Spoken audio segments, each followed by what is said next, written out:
Your clothes did not wear out. The market just made them feel late.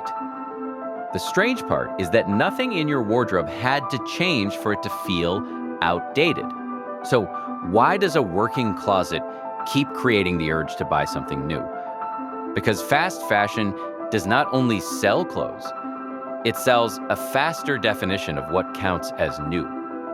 This video explains how speed, low prices, social pressure, and FOMO turn shopping frequency into the real product. Start with the difference between physical wear and psychological age. Physical wear is simple. The material fades, tears, stretches, or stops doing its job. Psychological age is different. The item still works, but the reference point around it moves. A new cut, color, or silhouette can make yesterday's purchase feel older without damaging it. That gap between usable and desirable is where the fast fashion system begins to make money. Traditional fashion once moved around a small number of major seasonal collections. Fast fashion compresses that rhythm into more collections, quicker turnarounds, and lower prices. McKinsey has described Zara as releasing about 24 collections a year, with H&M at 12 to 16 plus weekly refreshes. The exact cadence differs by brand, but the mechanism is consistent. Newness arrives before the last wave can settle. That means a store can feel different next week, even when you bought something there this week. And then ultra-fast fashion pushes the same logic much further. Reuters reported that Shein added more than 7,200 new garments a day. That number is not a standard for the whole market. It is an illustration of how far the newness machine can go. At that scale, choice stops feeling like a stable catalog and starts feeling like a live stream.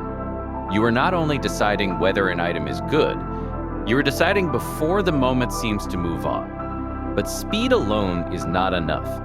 The system also needs each decision to feel small.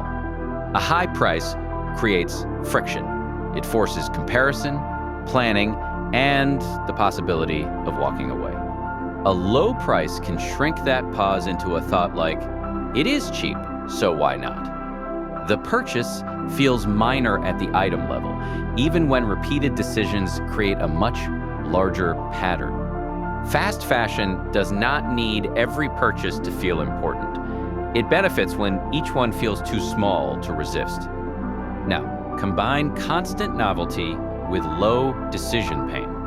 There is always another reason to look because the inventory appears to have changed again.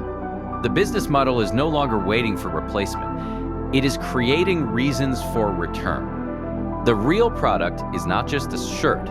It is the refresh cycle that brings you back. And the phone makes that cycle move even faster.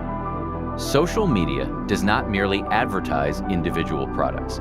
It accelerates the public life of trends. Haul culture presents volume and novelty as normal behavior, not as an unusual shopping event. When the same look appears repeatedly, it can feel as though a new standard has already arrived. Your wardrobe did not become worse. It simply stopped matching the newest reference points on the screen.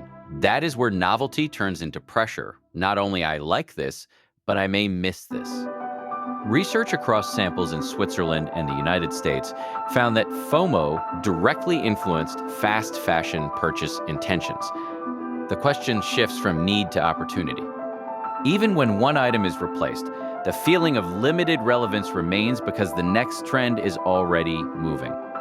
The pressure is not always a literal countdown. Sometimes it is the fear of becoming late, and that fear can age a perfectly good garment faster than time ever could.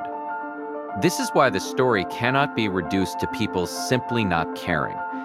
A study of 528 US Gen Z respondents found several forces shaping purchase intention. Higher environmental knowledge was associated with lower purchase intention, not higher. Knowledge matters, but it operates inside a system that also rewards access, speed, and social relevance. The better explanation is not that one generation is careless. It is that several pressures arrive at once. The larger outcome appears in consumption data. European Parliament figures cited in the research show EU textile consumption rising from 17 to 19 kilograms per person between 2019 and 2022. Around 12 kilograms of clothing per person is also discarded each year. Those numbers do not prove that every purchase came from FOMO, but they reveal the scale of the buy more system. The important unit is not one shirt. It is the frequency multiplied across millions of decisions. Now, the central trick becomes visible. Low prices are not the whole mechanism. They simply reduce the friction that might interrupt it. The deeper mechanism is a cycle that keeps shortening the emotional life of new. Fast fashion does not need your clothes to fail. It needs their relevance to expire first. Once you see that difference, the urge to buy becomes easier to identify before it becomes a decision. The next time something in your closet suddenly feels old, ask what actually changed. Was it the fabric, the fit, or only the stream of new reference points around it? Because fast fashion's most valuable product may not be any item you take home. It is the refresh cycle that convinces you to come back before you ever needed to.